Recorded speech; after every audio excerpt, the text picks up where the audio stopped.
POV Italian Cooking, where you see cooking from my point of view. Tonight we're starting a new series that will feature every now and then. These are, I'm calling them POV Italian Cooking Quick Shots. These will be where just a real short video where we prepare like an ingredient or just something real quick that doesn't take a lot of time. We're going to cut out a lot of the prep and a lot of the pre-prep where we're chopping up things and whatnot, and we're going to jump right to it. So for our first quick shot, we're going to be doing basil pesto. Let's not waste any more time. Let's get right to our basil pesto. Alright, so we have our ingredients laid out for a basil pesto, and of course our primary ingredient is basil. You want about 3 cups of basil, kind of loosely packed. Give it a rinse, pat it dry.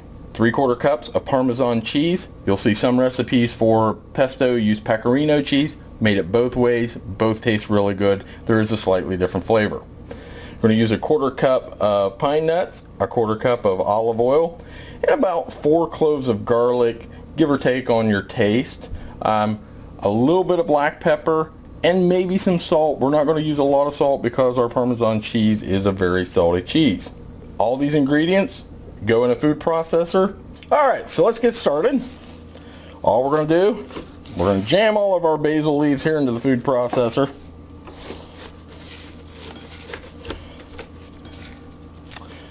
Get all those in. I'll tell you what, that basil, you can smell it, it's really strong. Make sure that you rinse your basil and you pat it dry, because a lot of times it'll have like sand or whatnot on it. Let's put in our garlic next. I'm not going to use all these cloves. Use that much. In goes our Parmesan. Use all of our Parmesan, that's good stuff. Our pine nuts. Our olive oil. And we're going to start with just pepper. I'm not going to add salt until I taste it because of the salt in the Parmesan cheese. Do not buy the pre-grated cheese. Do not buy that grated cheese in the the pre-canned that you see in the pasta aisle. Do not buy that stuff, and if you do buy it, don't use it in pesto, or you might as well just throw it away. Put our top on. Let the magic happen. We're going to stop, pop the top off here, scrape our sides. Look at that. That looks like pesto, oddly enough. Tell you what I am going to do. I like a good bit of olive oil in my pesto. That doesn't have enough for me. Give it a little bit more liquid. Top on, pulse.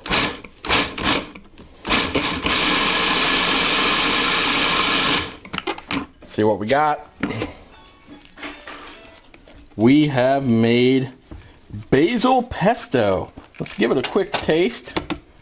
Good cook tastes his food. Grab a spoon. Grab no Whopper spoon here, but that's all right. Believe it or not, that needs some salt. Okay, I gotta share. No, I'm just really not your kind of... My crazy wife has just held up a note and asked if I roasted the nuts. Of course, when I first read it, I'm like, but she meant the pine nuts. Now, some of the pesto recipes will use roasted nuts and roasted garlic. I've made it that way as well. And I'll tell you, boy, it does.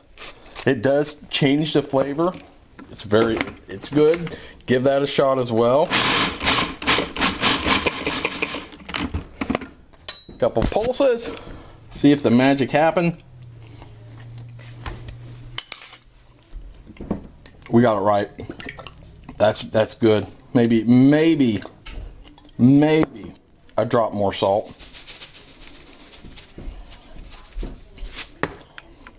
I think it's got enough pepper. I did put another dab of olive oil in there. And folks, that's basil pesto. It is that easy. This stuff is magic. You can use it on pasta. You can use it on baked fish, chicken, 100 different ways to use pesto. What I'll do with this is I'm going to stick this in a jar, throw it in my fridge. In the fridge, it stays good for about a week. In the freezer, it's good for about 3 to 4 weeks. So, thank you for watching the POV Italian Cooking Quick Shot. Please hit subscribe on YouTube and help us out. And keep an eye on our social media for our next episode. Thanks for watching. Ciao.